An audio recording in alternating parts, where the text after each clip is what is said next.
Welcome to CapitolView, where we discuss the latest in state government and politics. I'm Hannah Meisel with NPR Illinois. Joining us this week is Dave Dahl with WTAX Radio in Springfield. Thanks for being here, Dave. Hello, thank you.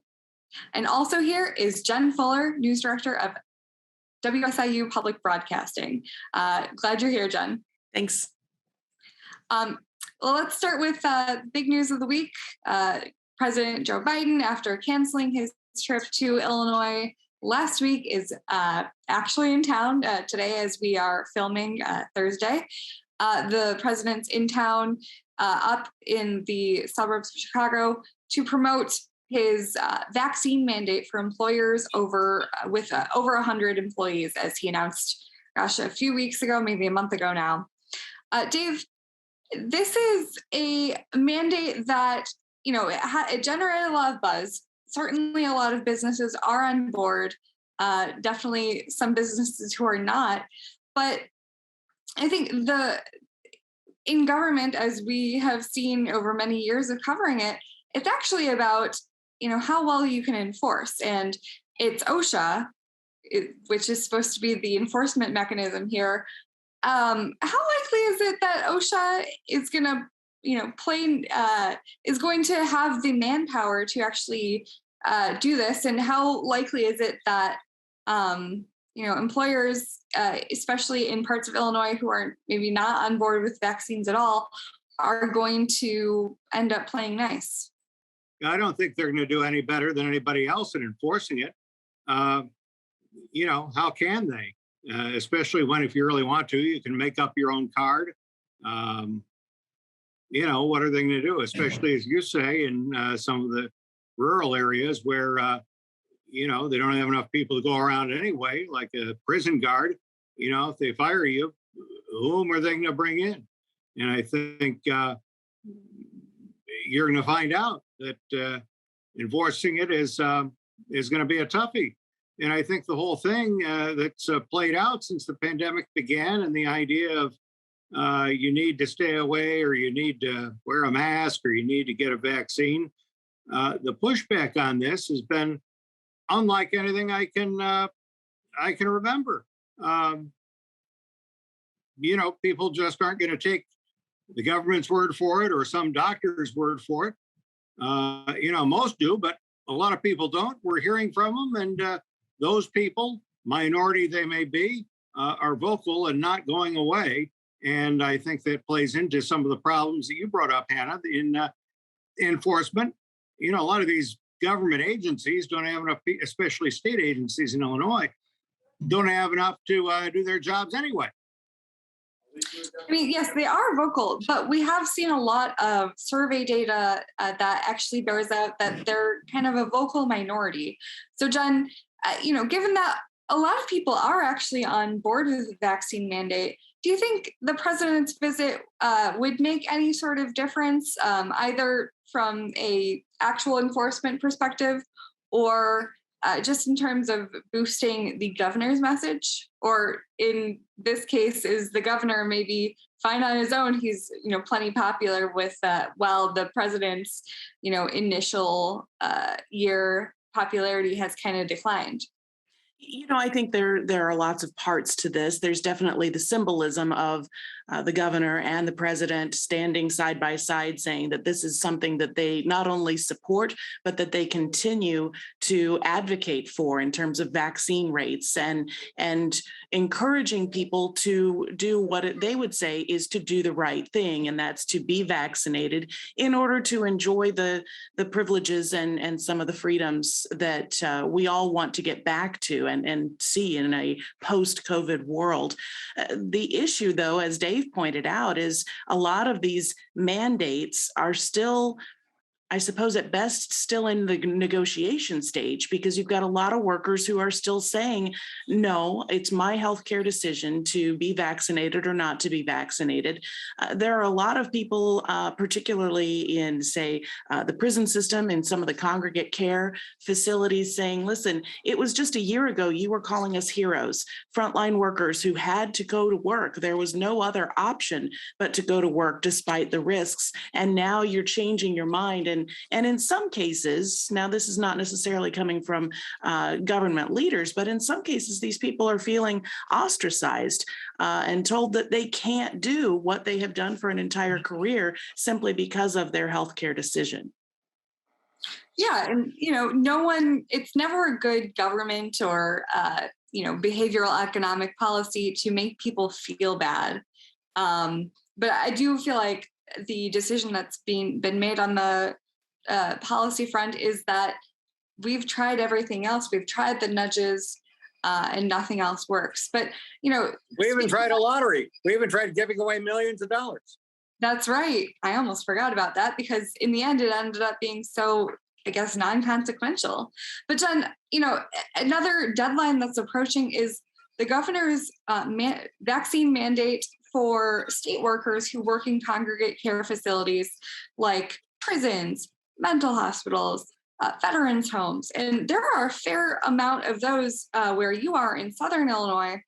And for a lot of places, those are kind of the big economic engines. And so, I think what Dave mentioned before, if someone wants to quit their job over the vaccine mandate, okay, but good luck getting another worker in there. It's, the governor kind of walks a tightrope here, right? And we have not, by the way, we've not heard of any more progress on negotiating with the state's largest union, AFSCME. It's not to say that in the week we have to go before that extended October 14th deadline, there won't be a deal, but AFSCME has not been at all in favor of this. Sure. Both sides really are between a rock and a hard place where, you see if the state were to say no vaccine, you're fired, then who are they going to get to fill that position? Even if they can find someone to take the job, there's training, lots and lots of training that goes into making sure that people are adequately prepared to do the job that they've been hired to do. So there's a time gap in there that we worry about the care of some of our most vulnerable residents. But you've also got people living in areas where not only is this the largest employer, in many cases, it's the only employer that provides a really stable income with good benefits, healthcare, those sorts of things. So, people are really trying to weigh just how long am I going to hold out on a vaccine, or how long am I willing to wait before I tell someone, I'm sorry, you can no longer work here. We're seeing it across the country, really, in terms of how far can we go to really weigh that balance. Illinois, especially in the rural areas, has already experienced over the last 10 years a dramatic population decline. If you have a vaccine mandate that causes people to leave the state because they can find other jobs elsewhere. In this area, it's an hour's drive to Missouri, Kentucky, parts of Indiana. The further south you go, the even closer you are to places like Tennessee or Arkansas. So if they can find opportunities there that don't require a vaccine, then is the state willing to take the risk of losing even more population? That's a really good point. And Dave, when these vaccine mandates were announced, particularly the vaccine mandate for these congregate care state workers and for teachers, that was at a point where the Delta variant, the more contagious Delta variant, was on the rise. And, we saw the consequences bear out. We talked for many weeks on this program and others about how Southern Illinois in particular had almost zero ICU beds left, for not just COVID patients, but for anyone who, God forbid, got in a car accident or had a heart attack. The latest number that I've seen is that now Southern Illinois has 15 ICU beds available across its, 22 hospitals, 20 counties. And just in general, the state's COVID stats have been declining for a while. September was indeed the deadliest month that we've seen since February. And that is, kind of takes your breath away to step back and think that we have lost at least 25,000 people in the official count, closer to 3,000 more when you take into account, unconfirmed COVID, but probable deaths. But Dave, with less hospitalizations, we have just not seen the vaccine jump that you might have thought. And also, opponents of the vaccine mandate and mask mandate too in schools have been gaining legal ground. And this week, in fact, the State Board of Education had to quietly revise its own rules after an unfavorable ruling brought by a Christian school up in the Chicago suburbs in Yorkville, where the judge said, this private school, if it's not going to enforce the mask mandate, no, the State Board of Education can't just take away its recognition status. So, Dave, first remind us of the stakes of the taking away recognition status for private school, but just in general, ISB kind of waving the white flag in admitting defeat here? Another organization that, it's almost like there's no handbook, no rule book. And you're not making it up as you go along, but you're trying to do the right thing and trying to do something that'll withstand, a legal challenge. And that is, it's difficult. Try guessing what a judge will do. It's just like when they try to rewrite the pension legislation here. And I think, if you're an educator or, higher up at the ISB level, that wouldn't be a fun job to have. Here in Springfield, all they did was pass a resolution to ask ISB to add COVID to the list of illnesses for which you must be vaccinated. And they only got 4 out of the 7 board members to vote for it. And, the people opposed to it had, they fell just short of the torches and pitchforks, quite unhappy over, over the whole thing. And so what hammer does ISB have? Not necessarily a lot. And what are they going to do? I really think the whole thing, it's still being written, this story, and it's bringing more questions than answers. And the more we talk about it, it seems like the closer we are to another question than any kind of definitive answer, Hannah. I think we saw some of those same questions being asked of the governor this week. There was a question of, when would he lift the mandatory mask requirement for K through 12 schools and elsewhere? And his answer was, we're following the CDC. Well, we see new information from the CDC really every week, but we've seen some this week showing just how effective those mask mandates are in schools, that you're seeing in some cases children are 3 times more likely to be involved in some sort of exposure or outbreak within a school if there is no mask mandate in place. So I'm sure it's something that they're keeping track of, but it's definitely something that moves and changes from week to week. We see that Pfizer has gone to the FDA this week asking for approval of its vaccine for children 5 to 11 years old, which for people who want that vaccine, that's a great thing. But then you balance that again with, do you require a vaccine? Is that added to the list of childhood vaccines that have to be had in order to enter public school? Right. And, despite the mounting data that says that, yes, kids are safer when they're wearing masks. And, we'll see what happens with the vaccines. It sounds like it'll be a relatively quick process now that it's going to be in front of the CDC, FDA. To get those vaccines approved for kids ages 5 to 11. But, how many parents are going to do it? I don't know. We'll see. But Dave, just closing thought here. Do you think that the governor risks losing legitimacy when he has his Board of Education, quietly changing rules in accordance with a lawsuit that they've lost, one of, a few lawsuits that they've lost in recent weeks? I think so, in that it gives more, or some would say even more, legitimacy to the Republicans who are running, particularly the ones who are calling out the governor on his acting without authority, is governing by executive order.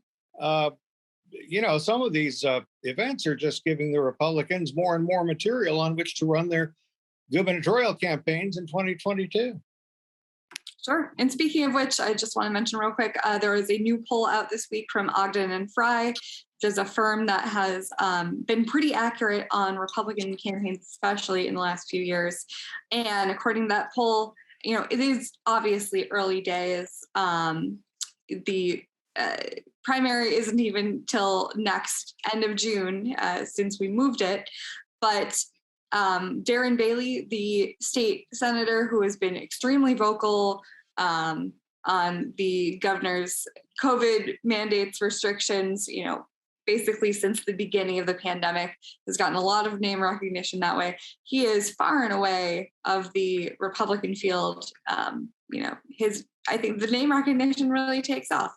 But speaking of Republicans, I also want to briefly get into Republican lawmakers. This week, Senate Republicans introduced a package of tough on crime legislation. Dave, we've seen this movie before. The Republicans will get tough on crime. Democrats will have to react in some way. Of course, in Springfield, in a General Assembly controlled by Democrats, it's not likely that most of this legislation will ever see the light of day. But that's not the point here. Points to get attention. And at least for a day or two, the Republicans are doing that. They're saying the Democrats are soft on crime. Instead of coddling criminals and being nice to criminals, maybe we ought to actually punish them.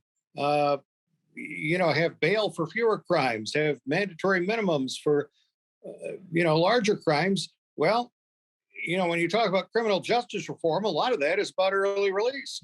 And someone who did a lot of criminal justice reform was Bruce Rauner, Republican governor. So somehow that didn't come up. And somehow when I texted the moderator this week, my question about Governor Rauner's criminal justice reform plan apparently being a failure based on what the lawmakers were saying yesterday on the Republican side, somehow that question didn't get passed along. But, you're not going to be able to just build prisons. And eventually that's what you're going to have to do. I know the population in the Department of Corrections has been declining, but it's a lot more nuanced than just lock everybody up or have, nobody's in favor of crime. Nobody's in favor of criminals. But, at some point you have to rely on the police and prosecutors to, know what they're doing. And there were some police and prosecutors among the Republican senators who had that news conference. But, if I'm a sheriff or I'm a state's attorney, of course, I'm an elected official myself. Still, it's got to be tough to, have these guys in Springfield or Washington, basically telling you, what to do, whom to lock up, et cetera. So it can't be easy. And I think in real life, it's a lot harder than some of the people would have you believe. Of course. How hard can it be to lock it up? It's a crime. Sure. It's a crime. We broke the law. Well, to be fair, Republicans have gotten on board, especially in the last, decade or so, with a type of criminal justice reform that is focused on low-level, nonviolent crimes. And what the Senate Republicans introduced is definitely targeted at violent crimes, especially gun crime. As we've seen an uptick in violent crimes actually everywhere. A new FBI report came out last week that showed, Illinois is definitely still far above the national average, about 7% above the national average of per capita violent crimes, which is a terrifying statistic to think about. But, the state did not actually increase as rapidly as other states.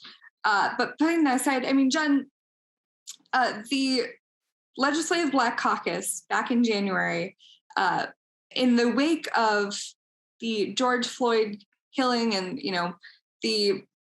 what some had, said was a summer, fall of racial reckoning, that, depending on where you sit, you're not really sure what actually came of that? Did people just go back in their corners? Did they stay open-minded? But the Black Caucus, they capitalized on the movement there. And in January, during the lame duck session in Springfield, during the depths of the, pandemic, met and, in the middle of the night, which is Republicans, one of their more forceful oppositions to this, they passed this massive criminal justice reform that eliminated cash bail in the state. Of course, the reforms have not actually taken place yet, but that doesn't necessarily matter for messaging.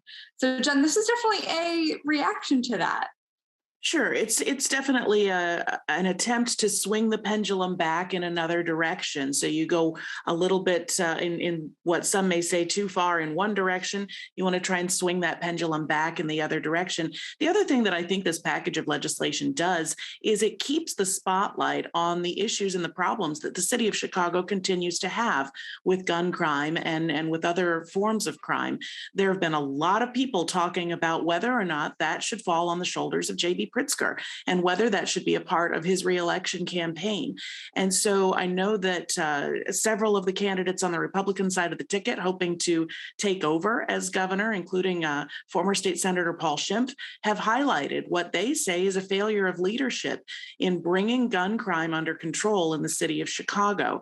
And then there are others who are saying that's a city issue. That's not something that the state should be taking control of. And in fact, that's possibly a slippery slope, that if the state comes in to help with gun crime or with other forms of crime in the city of Chicago, where else might you see state people coming in and taking control where they see a problem? So there are a lot of conversations going on here. I think that that's part of what this legislation is aiming to do, is keep that conversation going, keep people talking about what the role of the state government should be versus local control. And in some cases, maybe some of the control should be given back to local jurisdictions. If something's working in one place but not in another, should there be flexibility there in terms of what local leaders are able to do to keep things under control and to keep their people safe?